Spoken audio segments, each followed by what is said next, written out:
الله السلام عليكم ورحمة الله تعالى وبركاته داودyaasha qiimaha meel kastoo dunida ka joogtaan waan salaamayaa xilligaad ku jirtaan ilaahay subxaana watacaala ha idin barakeeyo alle subxaana watacaala awlaadda ha noo xifdiyo alle subxaana watacaala qoysaska iyo reeraha ha inoo xifdiyo nolosha bini aadamku waxay ka bilaabataa qoys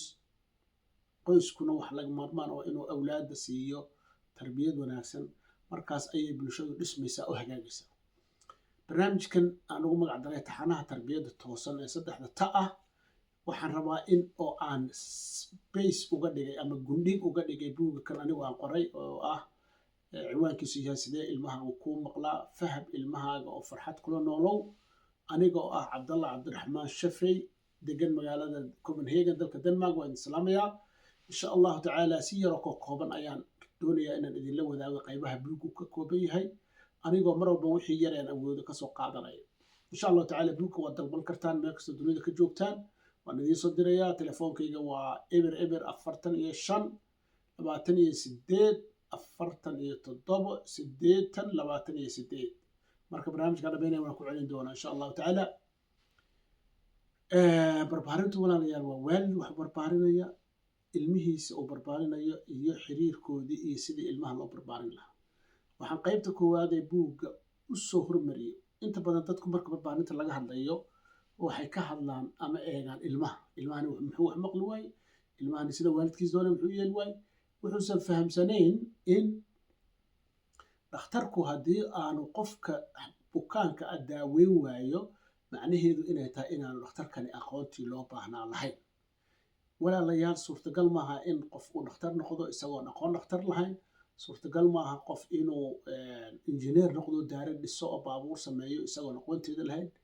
intaasoo dhan waxa ka badan oo ka dhibaato badan tarbiyadda innagu waxaynu isaga qaadanay ilmuhu inuu cunto in la siiyo guri uu dego iskool loo diro inay ku filan tahay kuma filla wuxuu u baahan yahay ilmuhu tarbiyad maalinta uu dhasho ilaa maalinta uu magaranaysaa qofku inuu isku filan noqonayo qaybta koowaad ee marka buugga walaalayaal waxaan uga hadlayaa waalidka waxa tarbiyadeynaya 11 arrimood oo looga baahan yahay qaybta arrinta ugu muhiimsan aan ugu soo hormariyay waxa weeye arrinta la yidhaahdo joogtaynta waalidka wax tarbiyadeynaya waxa loo baahan yahay in uu joogtayn leeyahay waayo haddaan wax joogtayn karaynin tarbiyad ma jirayso maalinna haabaad odhanaysaa maalinta xigtana mayaad odhanaysaa daqiiqad haabaad odhanaysaa daqiiqadna mayaad odhanaysaa haddaadan awood aad naftaada ku xakamaysid oo ilmaha aadan barin xeer sugan oo aadan joogtayntaa lahayn tarbiyad ma jirayso joogtaynta walaalayaal waxay ka mid tahay awoodaha alle subxaana watacaala nafteenna uu siiyey bini aadamku ku kala awood badan yahay qof baa awooda waxa uu qorshaysto oo doonayo inuu sameeyo inuusan isagoon kaba fikirin oo ku daalin oo ku mashquulin inuu sameeyo qofna way ku adag tahay sida anigoo kale waxaan u baahanahay inaan qoro waxaan doonayo waxaan raba inaan qoro raba inaan sameeyo dadku marka saasay u kala duwan yihiin laakiin arrinta farxadda leh waxa weeye qofka aan lahayn awood badan oo joogtayneed inuu baran karo taas waxaa ka horeeya inuu qofku ogaal u leeyahay aan u soo noqdo ahmiyadda ay leedahay joogtayntu haddaad koobiya walaal saan gacanta uga qabatay waxaa dhici karta daqiiqadda koowaad inaadan dareemin daqiiqadda labaad inaadan dareemin daqiiqadda saddexaad inaadan dareemin qiyaas haddii maanta oo dhan lagugu yidhaahdo koobkaa biyaha gacanta ku hay kuma hayn karaysid waa koobkaa yar dhici karta inuu 200 gram 300 gram yahay culayskiisu laakiin inaad haysaa oo muddo dheer haysaa waa adkaanaysaa sidaas daraaddeed ayaa wax kasta oo aynu joogtayna awoodda u leedahay in marka uu qofku yeesho arrin joogtayn waa arrin laga maarmaana buugga waxaan uga hadlayaa tabaha iyo xeeladaha uu waalidku u baahan yahay inuu sameeyo si naftiisa joogtayn u yeelato waxyaalaha laga maarmaanka u ah ayaan ku tilmaamaya laakiin waxaan rabaa inaan idinla wadaago 2 qiso oo cajiib oo buuggana ku qoran waxaa jira oo tilmaamaya ahmiyadda ay barbaarinta u leedahay joogtayntu isla markaana tilmaamaya sida waalidiinteenu aysan u ogeyn ka bulshada ahaan aynan u ogeyn laba wiil iyo gabar aan macallin ahay oo kala duwan aan isku qoys ka iman walaalo ahayn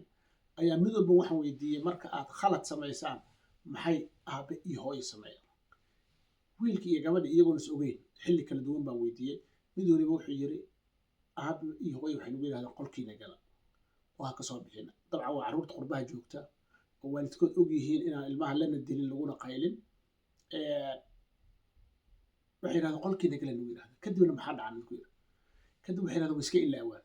markay iska ilaawaanna iska soo baxna waa ciyaarnaa ilmahaasi wuxuu baranayaa in waalidkan uu waalid waxa uu sheegaya aysan dhabka ahayn serioska ahayn maalinta dambe markuu yidhaahdo waxaa samayn ilmahan uma qaadanayo si dhaba uma qaadanayo arrin aad iyo aad muhiim ah sheekada labaad walaal waxa weeye ilmo aabe iyo wiil wada socda wiilkiisii oo wada socda ayaa waxay u yimaadeen nin xakiima oo xikmad badan wuxuuna rabay inuu ka caawiyo wiilkan oo uu ka celin waayey macmacaan markuu u yimi oo uu weydiiyey wuxuu ku yiri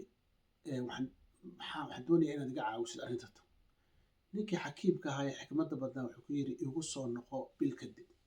bil kadib uu kusoo noqday markuu kusoo noqday wuxuu ku yiri wiilkii la hadlay wuu qanciyey naftiisii buu qanciyey wiilkii waa yahay wuu aqbalay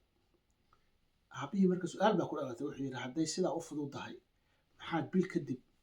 itiri igu soo noqo sirtu marka waa tan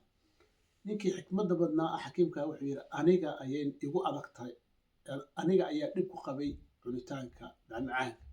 sidaa daraaddeed kuma waanin karo umana sheegi karo waxaan aniga igu adag waxaan bishaa training kusoo sameynayay oon isku soo dayayay naftayda inaan ku adkeeyo oo aan baro inay iska dayso macmacaanka markii aan awooday oo alla ii fududeeyeyna waad ii timaadeeno wiilkii waan la hadlay marka waxa adigu aad doonaysid inaad qabataa joogtayn bay u baahan tahay joogtayntuna walaalayaal waa furaha maxaa la yidhahdaa tarbiyadda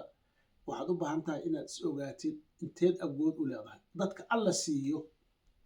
oo awoodda joogtaynta leh iyagu inay ka maqan tahay maba dareemaan noloshooda caadiga ka mid tahay laakiin dadka halganka ku jira ee og dadku waa saddex qaybood dad aan ogeynba oo alla siiyey oo waxay doonaan qorshaysta sameeya dad halgan ku jira sideedoo kale halgan ku jira maalinna waxay rabeen inay sameeyaan awooda maalin daqiiqada kadib halgan kale gala iyo cidaan ogeynba oo naftoodii hawadooda iska raacda marka insha allahu tacaala waxaan doonaya in arrinta intaas idinla wadaago wixii ka faahfaahsan aad u baahan tihiin waxa aad samaynaysid iyo tabaha iyo xeeladaad u baahan tahay si ilmahaaga si aad naftaada u yeelato awood joogtayn isla markaana ilmahaaga aad ugu samaysid nolol iyo xeer sugan buugga ayaad ka helaysaan waad meel kastoo dunida joogtaan insha allahu tacala waad dalban kartaan telefoonkaygii mar labaad baan kusoo celinaya waa eber 45 2 8 4 7 eber 2 insha allahu tacaala